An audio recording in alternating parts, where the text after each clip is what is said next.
विचार कीजिए, एक शेर गधों के ग्रुप में बैठा है, तो उस शेर को क्या कहा जाएगा? गधा ही कहा जाएगा। अगला प्रश्न, अब इस शेर को शेर बनाना है। इस शेर जिसको हम गधा कह रहे हैं उसको शेर बनाना है, क्या करना है? कह रहे कुछ नहीं, एक शेर सामने खड़ा कर दो, उसको घुराने दो, ये भी घुराएगा, इसको अपने सामर्थ्य का एहसास हो जाएगा। अर्थात इसके सामने ऐसा कोई व्यक्ति स्वतंत्र एक ऐसा शेर खड़ा किया जाए जो स्वयं को शेर मानता हो। उदाहरण जितना सरल और सुलभ लग रहा है, उतना ही जबरदस्त सिद्धांत है। कह रहे इस जीव ने स्वयं को असमान जातीय द्रव्य पर्याय में ही अपनापन स्थापित करके यही मैं हूं, ऐसी अनादिकाल की इसकी भ्रमना है, धारणा है। और जब तक इसको अपना मूल स्वरूप दिखाया नहीं जा रहा है, तब तक ये अपनी धारणा को, अपने भ्रम के हट को छोड़ने के लिए तैयार नहीं है। इसलिए आचार्य देव ने 98 नंबर की गाथा में दव्वम सहाव सिद्धम, आहा, द्रव्य स्वभाव से सिद्ध है, ऐसा बोल दिया। जब इतनी बड़ी कमिटमेंट दे दी है, गारंटी दे दी है, आजकल चल रही है ना गारंटी, वैसे यहां पर भी गारंटी दे दी है। दव्वम सहाव सिद्धम, ऐसा हम गारंटी देते हैं। अच्छा, इमीडिएटली बोला स्वभाव से सिद्ध है, मतलब हाउ इज इट पॉसिबल? प्रश्न किया शिष्य ने। कह रहे स्वभाव से सिद्ध है मतलब उत्पाद व द्रव्यपना से युक्त स्वभाव से है। अर्थात वो सद स्वभाव उत्पाद व द्रव्य होने के कारण है। प्रत्येक समय में इस प्रवाह क्रम में ऐसा उत्पाद व द्रव्यपना है, इसलिए वो स्वभाव से सिद्ध है, ऐसा हम दावा कर रहे हैं। यदि ये उत्पाद व द्रव्यपना नहीं होता तो हम ये दावा नहीं करते। अर्थात प्रवाह क्रम में ये है। एक प्रश्न सबको, ये प्रवाह जो है, प्रत्येक समय का एक प्रवाह क्रम जो दिखाई दे रहा है, अर्थात परिणाम दिखाई दे रहा है, ये परिणाम किसका है? परिणाम परिणाम का है या परिणाम अपरिणामी का है?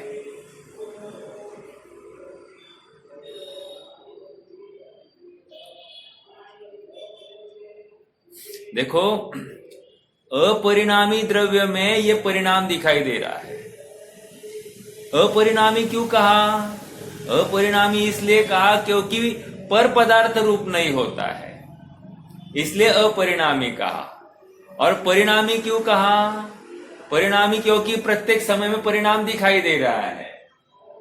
हमको समझना पड़ेगा, अपरिणामी द्रव्य को परिणामी भी कहा जाएगा और परिणामी द्रव्य को अपरिणामी भी कहा जाएगा। हमको हर अपेक्षा से समझना पड़ेगा।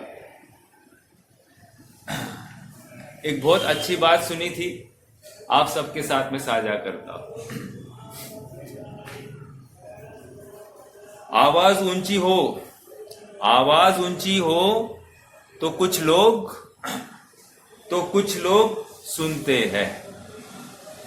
आवाज ऊंची हो तो कुछ लोग सुनते हैं, लेकिन आवाज सच्ची हो तो बहुत लोग सुनते हैं। आवाज सच्ची हो मतलब, इसलिए आवाज को बहुत ऊंचे आवाज में चिल्लाए तो सत्य नहीं होती है, लेकिन आवाज यदि सत्य हो तो बहुत लोग सुनने वाले तो मिल जाएंगे। जो सत्य के पक्षी है जो सत्य का व्यामोह रखते हैं वे 100% इस बात को स्वीकार करेंगे। और एक बात मैंने सुनी थी, आप सबके साथ में साझा करता हूं। सबसे बड़ा अपराध ये नहीं है कि जीव अज्ञानी बना रहा है। अज्ञानी जीव का ये बड़ा अपराध नहीं है कि उसमें उसके अज्ञानता पाई जा रही है। तो अज्ञानता ये है या अपराध ये है कि इसे इस अज्ञानता में खेद नहीं है, अज्ञानता में एकदम मस्त कलंदर है।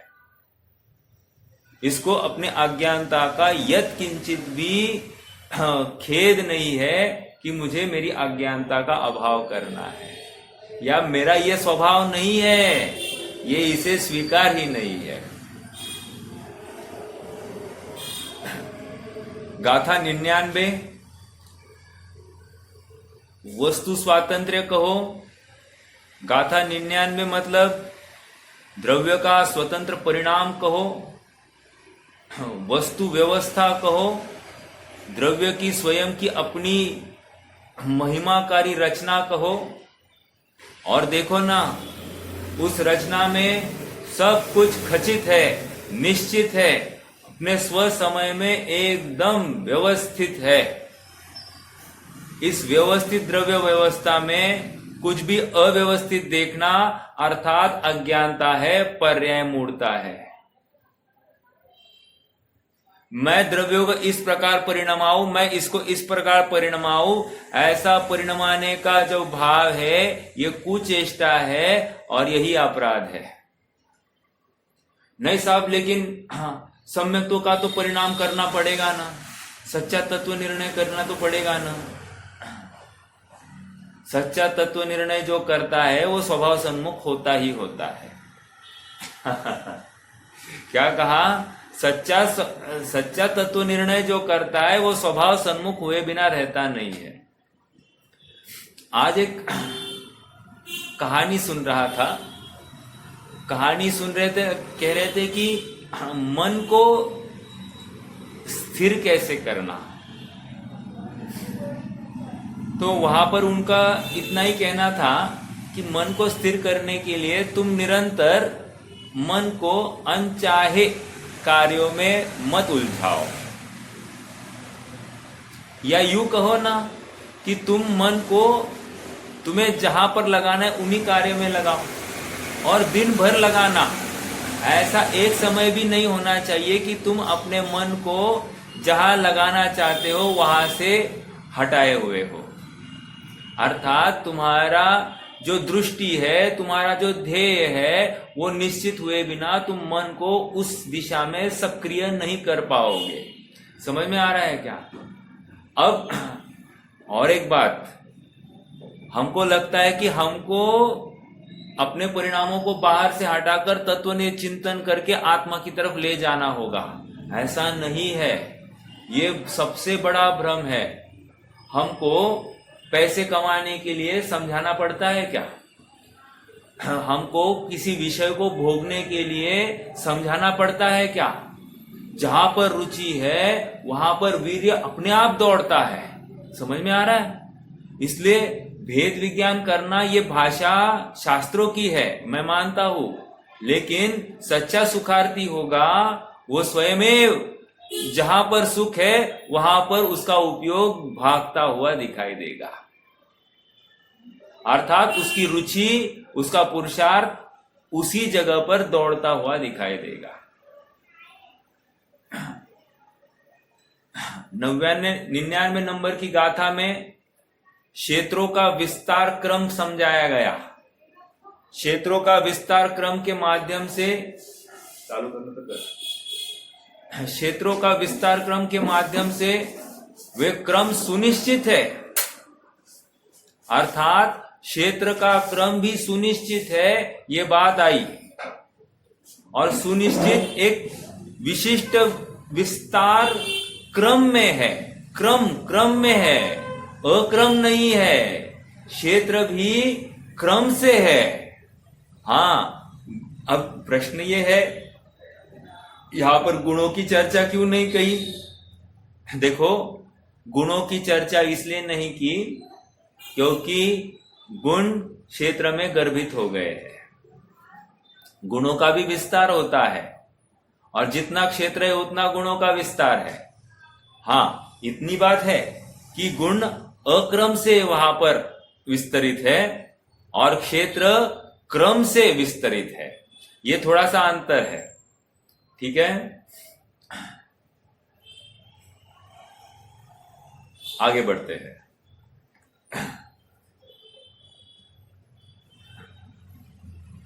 एक बात हमने देखी थी कल, जिस प्रकार क्षेत्र या प्रदेश अपने स्थान में खचित है, सुनिश्चित है, उसी प्रकार एक परिणाम, मान लो अभी वर्तमान का परिणाम इस द्रव्य के सांखल में सुनिश्चित है। अब द्रव्य की सांखल ऐसी नहीं लेना, द्रव्य की सांखल ऐसी लेना, विस्तार वाली। द्रव्य या ऐसा कंटिन्यूअस है, ऐसी माला वाला कंटिन्यूअस नहीं, माला के दोनों एंड्स मिलते हैं। यहां पर दोनों एंड्स मिलाने ही नहीं है। द्रव्य एक चेन जैसा है, चेन जो कंटिन्यूअस है। समझ में आ रहा है क्या? और प्रत्येक चेन अपने स्थान में सुनिश्चित है, वो आगे पीछे नहीं है।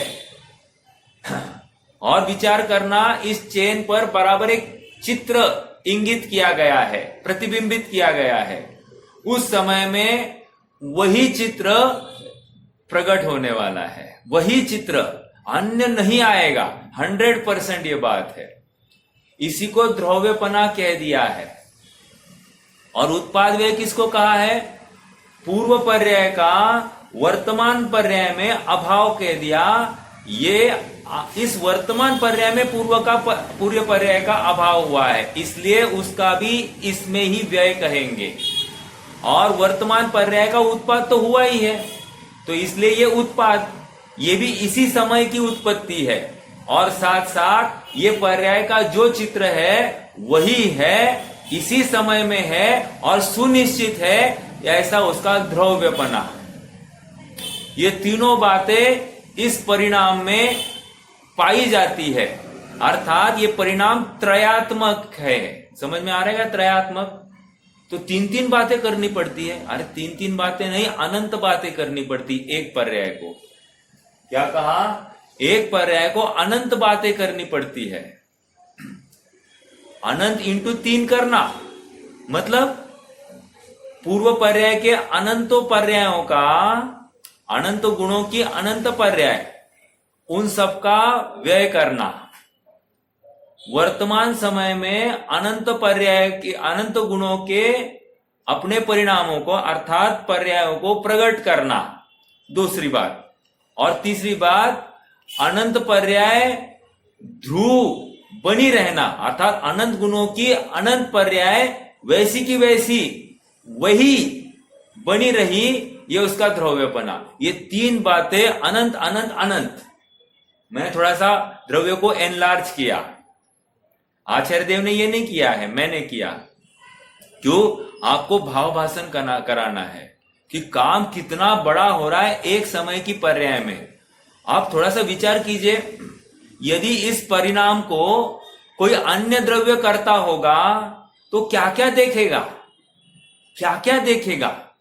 है क्या उसमें इतनी सामर्थ्य कि ये सब इतना देख ले, इतना सूक्ष्म माइन्यूटली देख ले?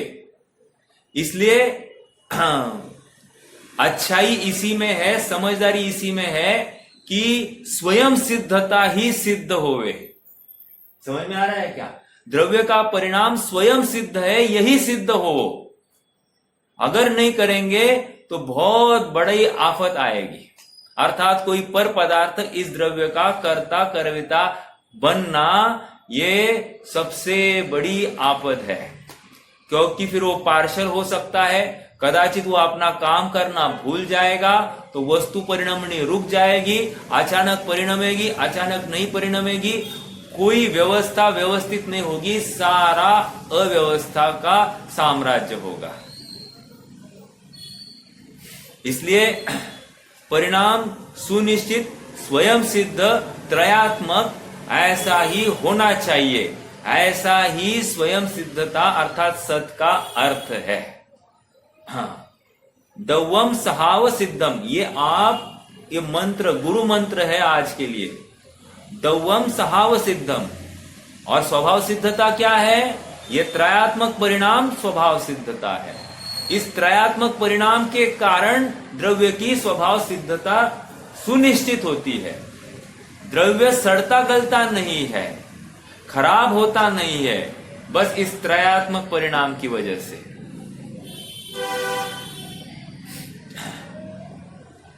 आइए थोड़ा सा अपन विषय को आगे बढ़ाते हैं। वैसे किसी को कोई प्रश्न, अब तक की चर्चा में कोई प्रश्न किसी को नहीं? चलिए पेज नंबर 52 पर आ जाइए। जिस प्रकार मिल रहा है सेकंड पैराग्राफ, जिस प्रकार वास्तु और वस्तु में क्या फर्क है? वास्तु और वस्तु में क्या फर्क है?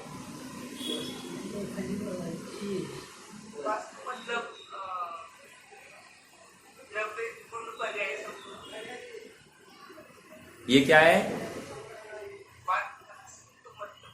वास्तु का अर्थ क्षेत्रात्मक वस्तु। क्या कहा? क्षेत्र, विस्तारात्मक वस्तु को वास्तु कहते हैं। विस्तार, फैलाव, ठीक है। हाँ, अपने अपने नियत प्रदेशों में जितना फैलाव हुआ है वस्तु का, उसको वास्तु कहेंगे। वास मतलब रहने का स्थान, निवास स्थान, ठीक है, वास्तु। हाँ, क्या कह रहे हैं? जिस प्रकार वास्तु का छोटे से छोटा अंश, वास्तु का छोटे से छोटा अंश क्या होगा? क्षेत्र के विस्तार का छोटे से छोटा अंश क्या होगा? प्रदेश, ठीक है। हाँ, छोटे से छोटा अंश पूर्व प्रदेश के विनाश स्वरूप है, बाद के प्रदेश के उत्पाद स्वरूप है, तथा परस्पर अनुसूति से रचित एक वास्तुपने अनुभय स्वरूप है। अर्थात वो जिस प्रदेश पर हम खड़े हैं वो प्रदेश अनुभवपने अर्थात द्रव्यपने स्वयं सिद्ध है। किसी ने उस प्रदेश को उस स्थान पर रखा नहीं है, वो प्रदेश स्वयं अपनी सामर्थ्य से वहां पर बैठा है। समझ में आया? हाँ, ऐसा सहज उस द्रव्य का ही स्वभाव है। द्रव्य का वास्तुत्व जनक स्वभाव है, वास्तुत्व जनक। आगे, उसी प्रकार प्रवाह का छोटे से छोटा अंश, प्रवाह मतलब परिणाम मतलब पर्याय का छोटे से छोटा अंश अर्थात एक समय की अवस्था, उसको हम छोटे से छोटा अंश कह रहे हैं। उसी प्रकार प्रवाह का छोटे से, प्रवाह नदी का प्रवाह है, राइट है कि नहीं है? तो हमको प्रवाह कैसे पकड़ा जाए? तो पकड़ा नहीं जा सकता, तो एक क्षेत्र अपने को डिफाइन करना पड़ेगा।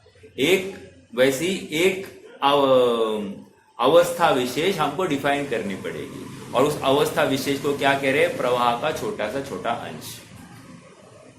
पूर्व परिणाम के विनाश स्वरूप है, बाद के परिणाम के उत्पाद स्वरूप है, तथा परस्पर अनुसूति से रचित एक प्रवाहपने अनुभव स्वरूप है।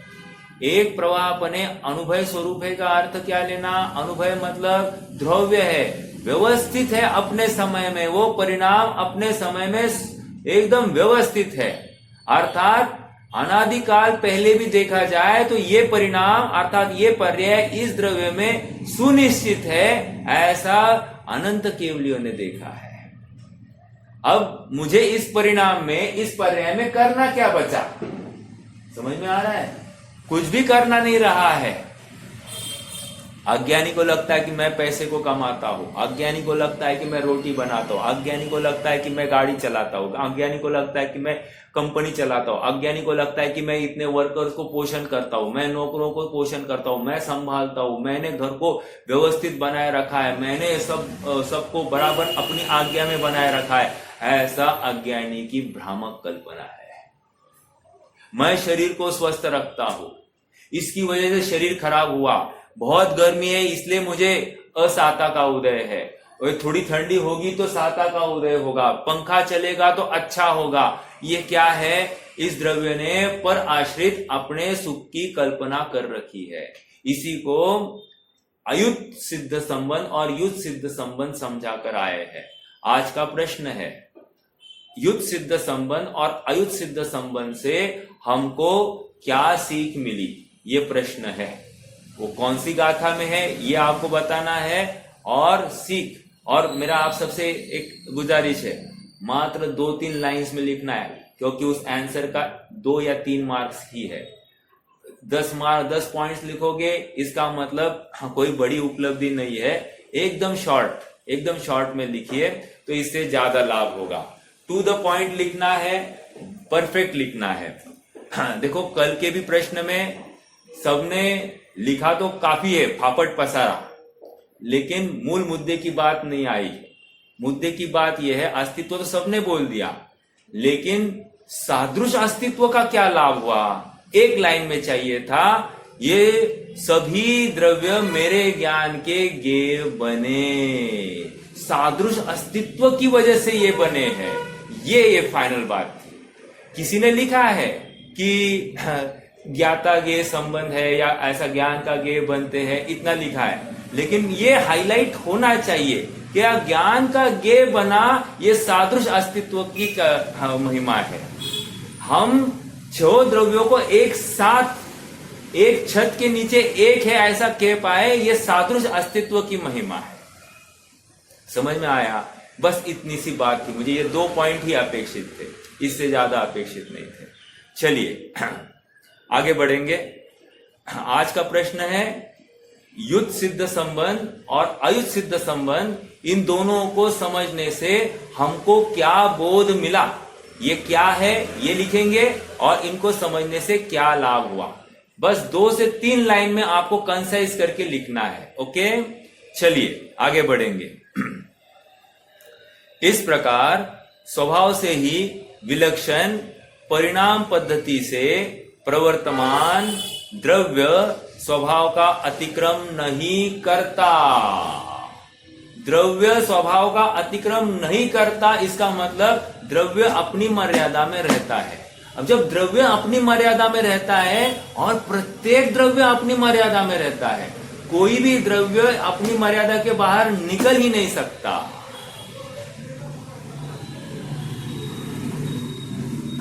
अभी किसी फिल्म एक्टर के घर के ऊपर गोलियां मारी गई तो उसके ऊपर दहशत का माहौल है कि नहीं है? तो किसी ने किया कि नहीं किया? भ्रम पाल रहे हो। किसी ने कुछ नहीं किया, मेरा नाश होता ही नहीं है। पहले ये नक्की कर, ये जिनागम की पहली सीख है। देखो, मैं मर जाऊंगा तो तत्व निर्णय कब करूंगा, ऐसा अज्ञानी को लगता है। अज्ञानी कहता है तू जिंदा रहकर भी तत्व निर्णय नहीं कर पाएगा। क्यों? क्योंकि तू अनर्गल क्रियाओं में ही तेरी प्रवृत्ति पाई जाएगी। अज्ञानी को लगता है कि मैं जीऊंगा तो कभी ना कभी मैं तत्व निर्णय तो कर पाऊंगा, और ज्ञानी को लगता है एक समय के लिए मैं जीऊंगा, आत्मा बन के जीऊंगा। और आत्मा बन के जीऊंगा मतलब मैं अपने परिणाम का, अपने स्वभाव का अतिक्रम करता नहीं हूं, अपने सत्व को ही मैं प्राप्त होता हूं, अपने चतुष्टय को ही प्राप्त होता हूं। द्रव्य स्वयं सिद्ध है, दवम सहाव सिद्धम, अपने स्वभाव से ही सिद्ध है। और वो स्वभाव की सिद्धता क्या है? एक समय में जो उत्पाद व द्रव्य रूप परिणाम पाया जा रहा है, यही उसकी स्वभाव सिद्धता है। और वो सुनिश्चित है, सुव्यवस्थित है, अपने समय में नित्य अवस्थित है। नित्य है और अवस्थित है। नित्य कहकर त्रिकाल नित्य है उस समय का। हाँ, भले ही वो परिणाम एक समय का सत है, क्योंकि अगले समय में वो नहीं है, लेकिन वो द्रव्य में नित्य पड़ा हुआ है।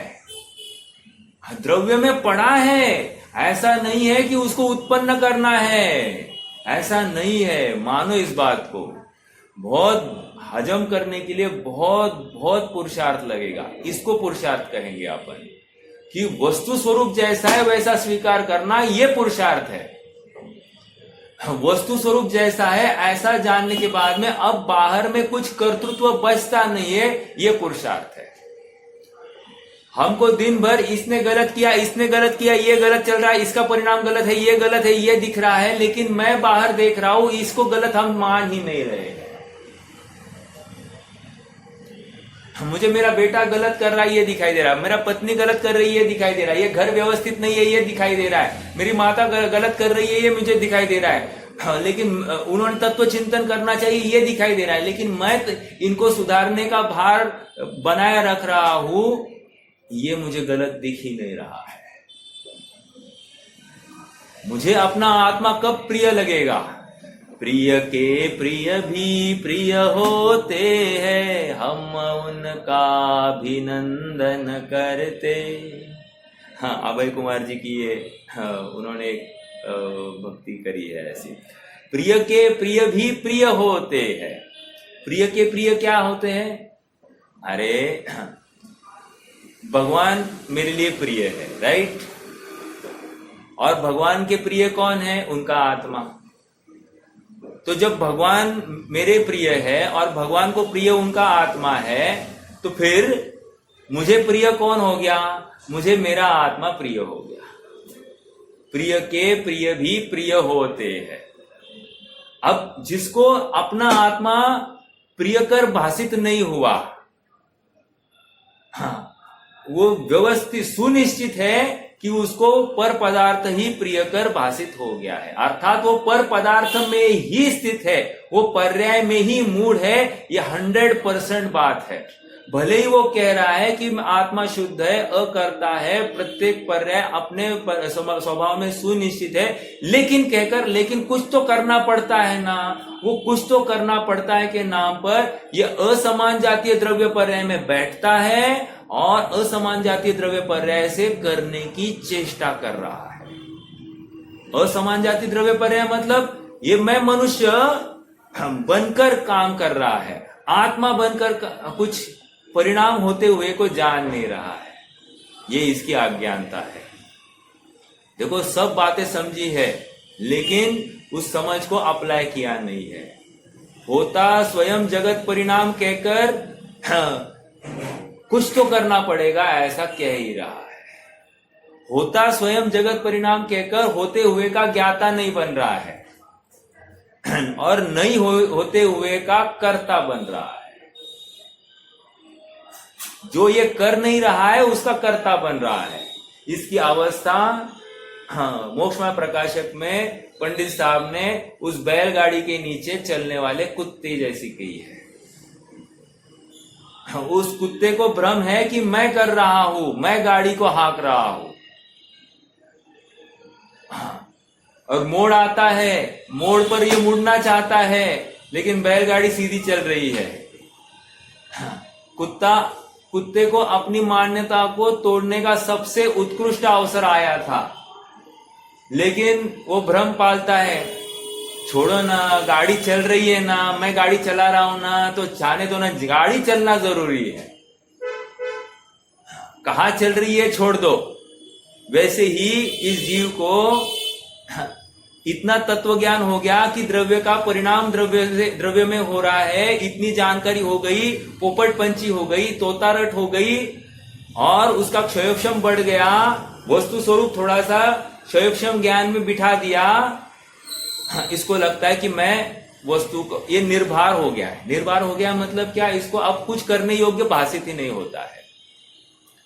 जबकि ज्ञानी जन कहते हैं, जब तुम्हें यह पता चल गया तो तू अब क्या करना चाहिए?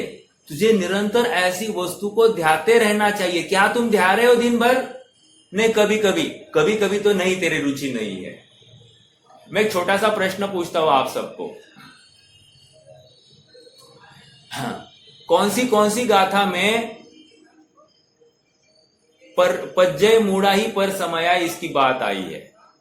कौन कौन बताएगा?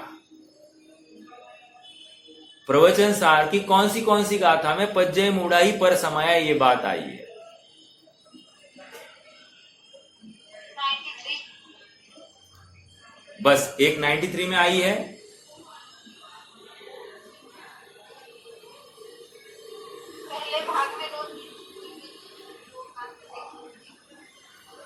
देखो, मुझे यही पॉइंट आउट करना था। जब हमको ऐसा लग रहा है ना, वो देखना पड़ेगा, इसका मतलब स्पष्ट हो गया कि मेरे परिणाम में ये प्रवचन सार का चिंतन नहीं चल रहा है। सच्चा रुचिवंत जीव इस प्रकरण के साथ में इतना एकमेक होता है कि वो बराबर इस गाथा में ये बात आई थी और इसमें इसका भाव ये था और वैसा भाव अनुभवने का प्रयास करता है। 93 नंबर की गाथा में कहा कि असमान जातीय द्रव्य पर्याय में बैठकर यही मैं हूं ऐसा अनुभवता है, तो ये पज्जय मूढ़ाई पर समया। 94 नंबर की गाथा में स्व समय और पर समय की चर्चा आई और 98 नंबर की गाथा में फिर से स्व समय और पर समय की चर्चा आई। 98 नंबर की गाथा में दवम सहाव सिद्धम कहकर फिर से स्वभाव से सिद्ध है ऐसा जो नहीं मानता है वो पर्याय मूढ़ है, अर्थात पर समय है, ऐसा वहां फिर से कहा। द्रव्य स्वभाव से परिणमित हो रहा है और वो स्वभाव की सिद्धता क्या है? द्रव्य स्वयं परिणमित हो रहा है। दिन भर यही रट होना चाहिए, दिन भर ऐसा अनुभवन होना चाहिए। जब इतनी एकमेकता होगी अपनी चिंतन धारा में, उसको सच्ची धगज कहेंगे। और ये तो स्वयं होता है रुचिवंत जीव के। और जिसको अरुचि है ना, वो दिन में हाँ आज गाथा में क्या आया था, हाँ ये आया था, हाँ चलो ये आया था, ओके सेटिस्फाइड। वो 5 मिनट के लिए वो इतना याद कर लेता है, संतुष्ट। और फिर उसको लगता है कि मुझे ये द्रव्य को, अपने आत्मा को वहां से खींचकर लाना पड़ेगा ना तत्व चिंतन करने के लिए। तो माय डियर, ये तत्व चिंतन इसको नहीं कह रहे हैं, दिन भर जो धुन चलती है उसको तत्व चिंतन कह रहे हैं। दिन भर हमको क्या क्या धुन चलती है, क्या खाना, क्या पीना, क्या करना, क्या नहीं करना, ये हो रही कि नहीं, ये अच्छा, ये बुरा। अब आम आ गए हैं, कहां से आम लाने, यहां से आम लाने क्या, वहां से आम लाने, ये आम खट्टे हैं क्या, ये आम मीठे हैं क्या, यही चल रहा है कि नहीं। कैसे पैसे ज्यादा कमाएंगे, कहा कैसे पैसे बचाएंगे, यही चल रहा है कि नहीं। तो ये कह रहे हैं तू पज्जय मूढ़ा ही पर समया, तू सबका कर्ता बन रहा है। आम यहां से सस्ता लाऊंगा, यहां पर सस्ते मिलते हैं, क्या भाव मिले क्या भाव नहीं मिले ये बराबर देखता है, लेकिन आत्मा का भाव क्या है इसको देखने के लिए भाव नहीं, बस समय नहीं है, आत्मा को भाव ही नहीं देता है। इसलिए आम के भाव बहुत बढ़ रहे हैं। चलिए, और विशेष बात यह है, जब सीजन नहीं होता है तब इसको आम खाने हैं। मतलब कोई भी चीज उसको जब नहीं होता है तब ज्यादा चाहिए। मतलब कब चाहिए? एक तो सीजन चालू होने से पहले और एक तो सीजन पूर्ण होने के बाद में। फिर कैसे खाएगा? फिर पल्प करके खाएगा, पल्प बना के रखता है और फिर उसको स्टोर में डालता है और फिर जब चाहे तब खाता है। कैसी इसकी विकृति है कि नहीं। कितनी गेय लुब्धता है। 4 खोपड़ियां अपनी अनुमोदना करती है, अरे वाह आज आम का रस था, ऑफ सीजन में आम का रस खिलाया हमको, खुश हो जाता है ये भी। और उनकी सराहना के लिए ये सब व्यवस्थाएं करके रहता है। फ्रीज लाता है, बड़े से बड़ा फ्रीज इकट्ठा करता है, उसमें रखता है, लाइट बिल डालता है, सब इतनी हिंसा करता है। एकमात्र 4 अल्प बुद्धि वाले अपनी सराहना करने वाले, मैंने शब्द थोड़ा बहुत सोबर शब्द यूज किया है, अल्प बुद्धि वाले। विचार करना, ठीक है, आगे बढ़ना। रुचिवंत कौन है इसकी बात चल रही थी और यहां पर कह रहे प्रत्येक समय में परिणाम स्वयं सिद्ध है, उस परिणाम को करने का भार भी मेरे माथे के ऊपर नहीं है। द्रव्य का जो परिणाम हो रहा है बस उसको देखना है, उस पिक्चर को देखो, खत्म। और सुनो, हम यहां पर कह रहे उस पिक्चर को देखो, लेकिन सचमुच वो पिक्चर देखा ही नहीं जाएगा। क्यों? मुझे पर्याय में बैठना किधर है, मुझे वस्तु को देखना है, क्योंकि परिणाम देखकर मुझे परिणामी दिखाई देना चाहिए। क्या कहा? परिणाम देखकर मुझे परिणामी नहीं दिखाई दिया तो क्या मतलब है? समझ में आया? अर्थात अखंड त्रिकाल मुझे परिणामी दिखाई देना चाहिए। एक परिणाम को देखकर मुझे परिणामी दिखाई देना चाहिए।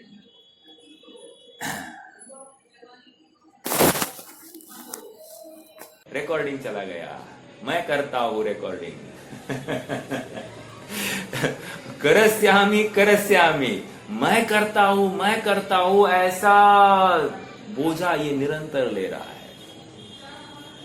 मैंने शरीर को ठीक रखा, मैंने भोजन को बनाया, मैंने भोजन को खाया, मैंने ऐसा किया, उसने मेरे साथ ऐसा व्यवहार किया, उसने मुझे छलावा किया, फंसाया, ये किया, उसने मुझे मारा, उसने मुझे पीटा, उसने मुझे गोली मारी, उसने मुझे जान से मार दिया।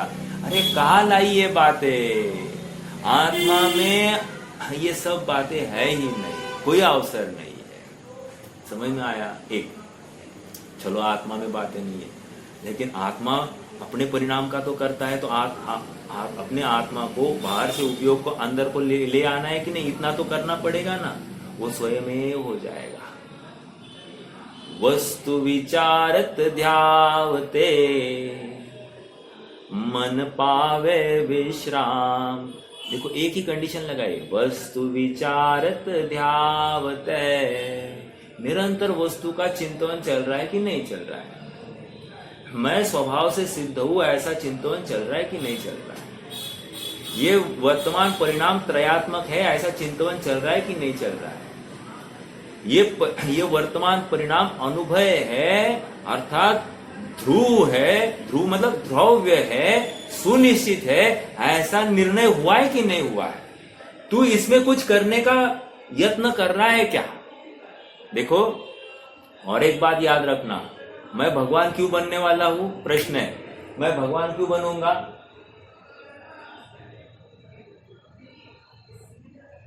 मैं भगवान क्यों बनूंगा?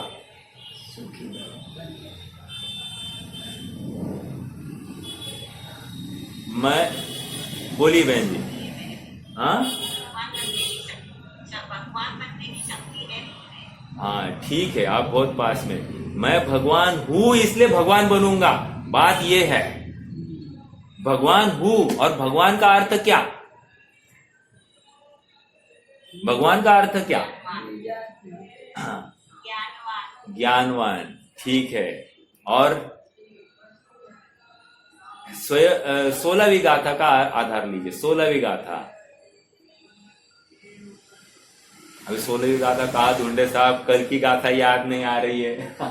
आप 16वीं गाथा ले जा रहे। स्वयंभू, क्या? स्वयंभू। कल की गाथा में भी आया था स्वयं सिद्ध है, स्वयं सिद्ध कहकर मैं स्वयं भगवान हूं, ये भी बात लगाओ ना, कोई प्रॉब्लम नहीं है। सुनिश्चित, मैंने ऑलरेडी मेरी व्यवस्था मैंने ही बनाई है, मेरे द्रव्य का कर्ता मैं ही हूं, और मेरा द्रव्य मेरे रूप ही परिणमित हो रहा है, अन्य रूप नहीं। 3 काल में मैं इस शरीर का परिणमन नहीं कर पाया हूं। 3 काल मतलब भूतकाल और वर्तमान की बात है, भविष्य में मैं भगवान बन गया तो क्या शरीर की बात आ गई।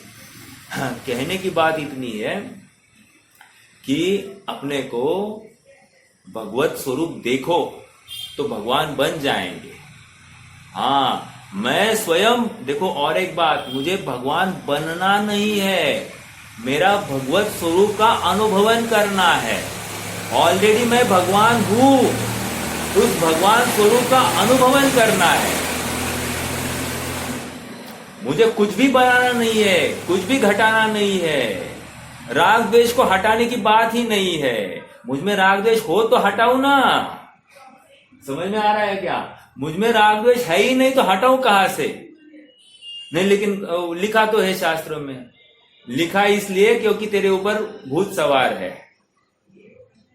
और उसकी भी अपेक्षा है राग द्वेष को हटाओ कहने की। लेकिन जब देखा जब अपने अंतर को, कुछ और नहीं बस भगवान हूं मैं। देखा जब अपने अंतर को, कुछ और नहीं बस भगवान हूं मैं, इतना ही तो दिखाई दिया ना, तो और क्या है? बस ये निश्चिंता है। फिर ज्ञानी को ये भाव नहीं है कि मैं कब जाऊं। ज्ञानी को इतनी छटपटाहट है, मैं अब स्वभाव से विमुख ना हो। क्या है? मैं अब स्वभाव से विमुख ना हो, निरंतर छटपटाहट है। जहां पर अपनी रुचि होती है वही चीज जल्दी अपने सामने हो जाए, ये भावना होती है। जैसे मेरे बेटे में बहुत वात्सल्य है, तो जब तक बेटा मेरे सामने नहीं आता है, वो छटपटा होती है, अभी नहीं आया। ये छटपटाहट किसका परिचायक है? तुम्हारे मोह का, वात्सल्य का। ये गलत अर्थ में लिया मैंने। अब जिसको आत्मा की रुचि है, आत्मा के प्रति ममत्व भाव है, आत्मा के प्रति उसको निरंतर आत्मा की मतलब धुन लगी रहती है। निरंतर अभी आत्मा देखो, आत्मा के बारे में धुन चली रहती है। समझ में आ रहा है क्या? इसको याद नहीं कराना पड़ता है, बिना याद कराए याद आ रहा है। इसका मतलब ये आत्मार्थी है, ये सुखार्थी है। और फिर उसका सहज ही भेद विज्ञान होता है, तत्व चिंतन चलता ही है। तत्व चिंतन करना नहीं पड़ता, करने का भाव भी वो भार है, सहज होना चाहिए। और सहजता रुचि बिना नहीं होगी। रुचि अनुयायी वीर्य।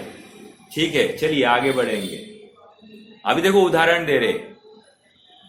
हाँ, जिस प्रकार जिसने अमुक लंबाई ग्रहण की है, ऐसे लटकते हुए मोतियों के हार में, लटकता हुआ मोतियों का हार,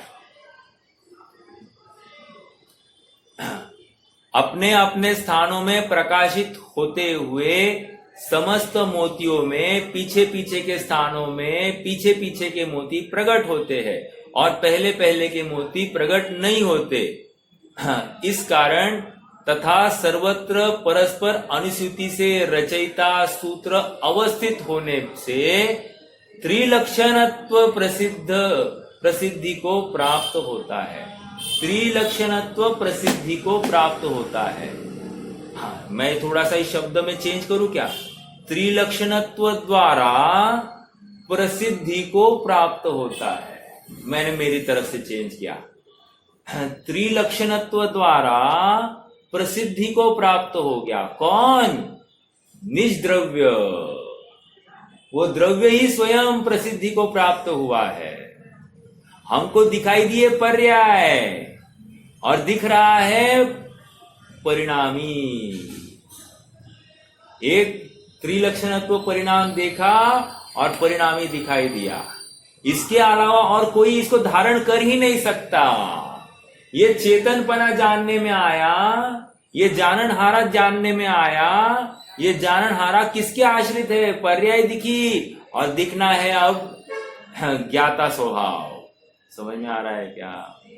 ज्ञान स्वभाव दिखाई देना ही चाहिए और ज्ञान स्वभाव को धारण करने वाला द्रव्य, वो आत्मा, वो भी दिखाई देना चाहिए। और सुनो, मेरा आत्मा ही दिखाई देना चाहिए, दूसरे का आत्मा नहीं दिखाई देना चाहिए। हाँ, क्या रही बात? बहुत सरल है। पूर्व की पर्याय का व्यय हुआ, नवीन पर्याय का उत्पन्न होता है और तीसरा कह रहे हैं ऐसा होते हुए भी अनुसूति से रचयिता सूत्र अवस्थित है, अर्थात वो परिणाम, वो पर्याय अवस्थित है, सुनिश्चित, अपने काल में सुनिश्चित है, अवस्थित, समन्ता, चहु ओर से व्यवस्थित है, स्थित है वहां पर। कभी भी देखो, अगर पर्याय आगे की नहीं होगी तो केवल ज्ञानी भाकित कर नहीं पाएंगे। और केवल ज्ञानी ने भाकित किया है, इसका मतलब अगली समस्त द्रव्यों की पर्याय सुनिश्चित है। जब अगली 24 की घोषणा हो गई है, इसका मतलब उनकी सभी पर्याय सुनिश्चित है, उनके संयोग सुनिश्चित है, तो इसका मतलब मेरे भी सभी पर्याय सुनिश्चित है। ये बात सिद्ध होती है। एक द्रव्य की सुनिश्चितता हो गई, इसका मतलब अनंत द्रव्यों की सुनिश्चितता सिद्ध होती ही होती है। ये न्याय है। और एक बात, अनुसूति से रचित, अनुस्यूति मतलब क्या? जुड़ान है, जुड़ान, टूटा नहीं है द्रव्य कहीं। अनुस्यूति से रचित मतलब जुड़ान पाया जा रहा है, टूटा नहीं है और तोड़ा जा सकता नहीं है। दोनों बातें लगाना, एक तो द्रव्य टूटा नहीं है और तोड़ा जा सकता नहीं है। तो क्या क्या सीख मिल रही है यहां से? तोड़ा नहीं जा सकता मतलब ये पर्याय हटाओ और ये जुटाओ, ऐसा नहीं। हम कहते हैं ना, मान लो कोई विपरीत संयोग अपने को घर में मिल जाए, हम कहते कि नहीं ये संयोग हट जाए जल्दी। मान लो अपने शरीर में व्याधि आ गई है, हम कहते कि नहीं ये व्याधि हट जाए, लेकिन यहां पर कह रहे अनुस्यूति से रचित उस पुद्गल का परिणाम ऐसा ही है, इस समय में ही ऐसा ही परिणाम है। अब तुम उसका क्या कर रहे हो? मॉलिश करते हो, ये करते हो, वो करते हो, सब करते हो, हर ट्रीटमेंट देते हो, इलेक्ट्रिक शॉक देते हो, सब देते हो, हाँ, एलोपैथी, आयुर्वेद, होम्योपैथी, हर पैथी यूज करते हो, लेकिन काम कैसे हो रहा है? द्रव्य का स्वयं में अपने में हो रहा है, सुनिश्चित अपने स्वभाव के अनुसार ही हो रहा है। अन्य किसी का हस्तक्षेप चल नहीं सकता उस द्रव्य में। नहीं, देखो ना साहब, ट्रीटमेंट ली तभी तो ये रोग का निदान हो गया। मैंने जल्दी जल्दी ट्रीटमेंट की, इसलिए फर्स्ट स्टेज में ही सब ठीक हो गया, सेकेंड स्टेज तक गया ही नहीं बात है। ऐसा होता है कि नहीं? वो डॉक्टर ने बहुत अच्छी औषधि दी, इसलिए ये मैं फोर्थ स्टेज में था तो भी मुझे 5 साल बना रहा, 6 महीने का ही अवसर दिया था। लेकिन देखो, कल परसों ना मैं शरद पवार का एक वीडियो देख रहा था, शरद पवार का वीडियो देख रहा था, वो अपनी आप बीती बता रहा था। वो कह रहे थे कि मुझे एक डॉक्टर जो मुझे देख रहा था, उसने मुझे धीरे से आकर कहा, देखो हमको कहने के लिए अलाउड नहीं, लेकिन मैं आपको कह रहा हूं कि आपके जीवन के 6 महीने ही बाकी है। वो कह रहा है ये घटना हुई थी 2003 की, मैं अभी तक जिंदा हूं। अब वो उसमें ये घटित करना चाह रहा था कि मुझे रोग भी मार नहीं सका, मैं देखो इच्छा शक्ति के बल पर मैं जी रहा हूं। अब जो कुछ 1 लाख का इंजेक्शन लेता हो, 2 लाख का इंजेक्शन डेली ले रहा हो, वो छोड़ दीजिए बातें। कहने की बात, जीव अपने जीवत्व से जी रहा है और शरीर अपने आयु कर्म के बल पर जी रहा है। मतलब ये एक क्षेत्रावगाह संबंध भी बना रहा है, वहां आयु कर्म है। आयु कर्म के बिना ऐसा दोनों का एक क्षेत्रावगाह संबंध संभव ही नहीं है। असमान जाति द्रव्य पर्याय बनी रहे, ये संभव ही नहीं है। जब तक ये है तब तक काम बन चालू रहेगा, और जब ये नहीं है तो दुनिया की कोई ताकत रोकने में समर्थ नहीं है। हाँ, डोरी टूटी आयुषनी तो साधनारू कौन छे। जब आयु की डोरी टूट गई है तो जोड़ने वाला कौन समर्थ है? कोई समर्थ नहीं है। हाँ, समझ में आ रहा है क्या? अनुस्यूति से रचित अर्थात उस प्रवाह क्रम को चेंज करने में कोई समर्थ नहीं है। ऐसा जुड़ान है, सुनिश्चित है, उस जुड़ान को तोड़ने में कोई समर्थ नहीं है। हाँ। उसी प्रकार जिसने नित्य वृत्ति ग्रहण की है, ऐसे परिणमित द्रव्य में, देखो द्रव्य परिणमित हुआ, अंडरलाइन दिस वर्ड्स, आप गंभीरता से पढ़ना। मैंने पूछा था ना, कौन परिणमित हुआ है? द्रव्य परिणमित हुआ है या पर्याय परिणमित हुई है? उत्तर देखो यहां पर आया है क्या? उसी प्रकार जिसने नित्य वृत्ति ग्रहण की है। नित्य वृत्ति का अर्थ कौन समझाएगा? नित्य वृत्ति का अर्थ कौन समझाएगा? एक एक शब्द में बहुत दम है। बोलो, नित्य वृत्ति का अर्थ क्या?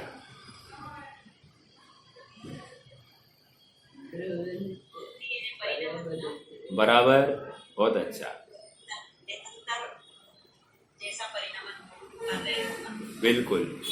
पर्यायों का प्रवाह की निरंतरता, इसको नित्यता कह रहे हैं। पर्याय कितने समय की? एक समय की। लेकिन पर्याय का नित्यपना क्या है? उत्पन्न ध्वंसी वो पर्याय का परिणाम निरंतरता को लिए हुए, ऐसा स्वभाव द्रव्य में पड़ा है। अनित्यता की नित्यता ऐसा स्वभाव द्रव्य ने स्वयं ने धारण किया है। ओ माय गॉड, क्या कहा? समझ में आया क्या? फिर से वृत्ति मतलब परिणाम, अनित्यपना। तो अनित्यता की नित्यता को द्रव्य ने स्वयं धारण किया है। इसका मतलब क्या है? द्रव्य की नित्यता बनाए रखने का भी मेरे ऊपर भार नहीं है। नहीं, मैं ऐसा द्रव्य की तरफ देखता रहूं तो द्रव्य नित्य बना रहेगा, ऐसा नहीं है। नो, अनित्यता की नित्यता ये भी उसी द्रव्य ने धारण की है। हाँ, तो ये नित्य वृत्ति जिसने धारण की है। अगली बार, हाँ, उसी प्रकार जिसने नित्य वृत्ति ग्रहण की है, ऐसे परिणमित द्रव्य में, देखो फिर से आगे क्या, ऐसे परिणमित द्रव्य में, परिणमित मतलब परिणाम एक समय का, और द्रव्य में ही प्रत्येक समय में वो परिणाम है। अर्थात हमको अब एक परिणाम में क्या दिखाई देना चाहिए, ये गाथा दिखा रही है, अपने को अनुभव करा रही है। क्या? एक समय के परिणाम में हमको क्या दिखाई देना चाहिए? द्रव्य दिखाई देना चाहिए। हाँ, दिखाई देगा परिणाम, और देखना है द्रव्य परिणामी। हाँ, देखो, ऐसे परिणमित द्रव्य में अपने अपने अवसरों में प्रकाशित, क्या कह रहे हैं? अपने अपने अवसरों में, अर्थात समय से पहले नहीं और समय के बाद भी नहीं, अपने समय में ही वो सत्य है, व्यक्त है, और उसको आने से रोकने में कोई समर्थ नहीं है। समझ में आ रहा है क्या? हाँ, लोक में कहते हैं वो तेरा काल आना पड़ेगा, तेरा समय आना पड़ेगा, लेकिन वहां पर अपेक्षित पर्याय के लिए वो ऐसा चर्चा चलती है। यहां पर कह रहे प्रत्येक पर्याय अपने काल में सुव्यवस्थित है, सुनिश्चित है, खचित है, अपने अपने अवसर में वो प्रकाशित होती ही होती है, उसको रोकने में कोई समर्थ ही नहीं है। चलो बोलो, ये कौन सी शक्तियों की तरफ इसका संकेत है? ये प्रकरण समय सार की 47 शक्तियों में से कौन सी शक्तियों का निरूपण कर रहा है?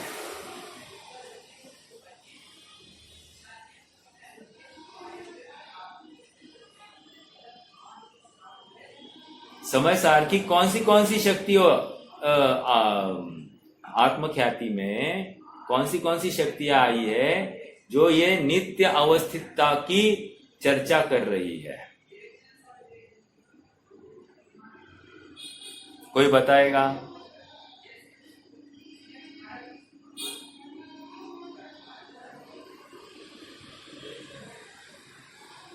बोलिए कोई तो।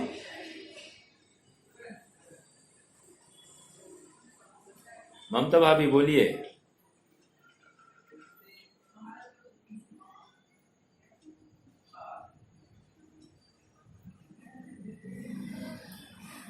शक्ति क्रमांक, यस, लेकिन कौन सी भाव शक्ति? 2 है भाव शक्तियां वहां पर। हा 2 भाव शक्तियां है 47 शक्तियों में। किसका ध्यान, किसी को याद है नंबर क्या है उनका?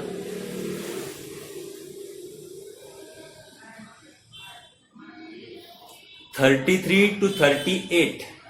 भाव शक्ति, अभाव शक्ति, भाव शक्ति, अभाव शक्ति, भाव अभाव शक्ति, अभाव भाव शक्ति, ये 6 शक्तियां एकमात्र वे वही पर्याय होगी, अन्य नहीं होगी, इसके लिए ख्याल रखिए। पूर्व पर्याय का व्यय होगा, जो आनी है पर्याय वही आएगी, अन्य नहीं आएगी, जो जानी वो जाएगी जाएगी, जो आनी है वो आएगी आएगी, ये सबके लिए वहां पर वो शक्तियां है। समझ में आया? भाव शक्ति, अभाव शक्ति, भाव अभाव शक्ति, अभाव भाव शक्ति, भाव भाव शक्ति, अभाव अभाव शक्ति, और फिर 39वीं शक्ति फिर से भाव शक्ति है, लेकिन उसका अर्थ अलग है। समझ में आया? यहां तो ये 33 से 38, 33, 34, 33, 36, 37, 38 बराबर। ये 6 शक्तियों को भाव शक्ति या कर्ता शक्ति, अभी मैं भूल रहा हूं, शायद है 2 भाव शक्तियां होनी चाहिए, मैं भी थोड़ा सा कंफ्यूज, फिर भी देख लेंगे क्या प्रॉब्लम है। चलो, ये 6 शक्तियां और कुछ नहीं, ये वर्तमान प्रकरण को सिद्ध कर रही है, मतलब हमको निर्भर कर रही है इस द्रव्य में, और प्रत्येक द्रव्य में है ये 6 शक्तियां। महत्वपूर्ण बात, 6 शक्तियां प्रत्येक द्रव्य में है, अर्थात प्रत्येक द्रव्य के कौन से समय में कौन सी परिणाम होना है, वो सुव्यवस्थित इन 6 शक्तियों के माध्यम से संचालित है। इसका मतलब मुझे कुछ नहीं करना है, नहीं साहब वो शक्ति को परिणमित करना पड़ेगा ना, नहीं, ये भी नहीं, बस उस परिणामी को देखना है, ये शक्ति को धारण किए हुए परिणामी को देखना है, बस इतना ही करना है। और इसी को ज्ञाता स्वभाव कह रहे, इसी को सहज भाव कह रहे हैं। पुरुषार्थ का फल सहजता है, समझ में आ रहा है क्या? पुरुषार्थ का फल सहजता है, पुरुषार्थ सहजता में नहीं है। क्या कहा? पुरुषार्थ का फल सहजता है, आकुलता से निवृत्ति। आकुलता शिव माहिनता तय, शिव मतलब मेरा आत्मस्वरूप, आत्मस्वरूप में ही आकुलता नहीं है, इसलिए सुख भी निराकुल कहा गया है। निराकुलत्व लक्षण वाली सुख शक्ति है। क्या कहा? निराकुल लक्षणा सुख शक्ति। ये 47 शक्तियों का भी ना पाठ करना जरूरी है। देखो क्या है, मैं आप सबको एक थोड़ा सजेशन दूं, समय तो हो गया है। हाँ, डेली है ना, एक रूटीन वाला ही कंठपाठ नहीं करना।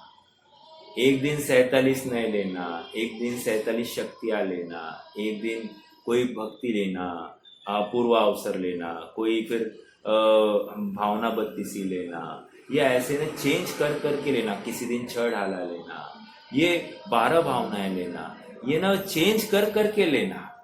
इससे क्या होता है, उपयोग शार्प होता है और अपने विस्मरण में कुछ जाता नहीं है।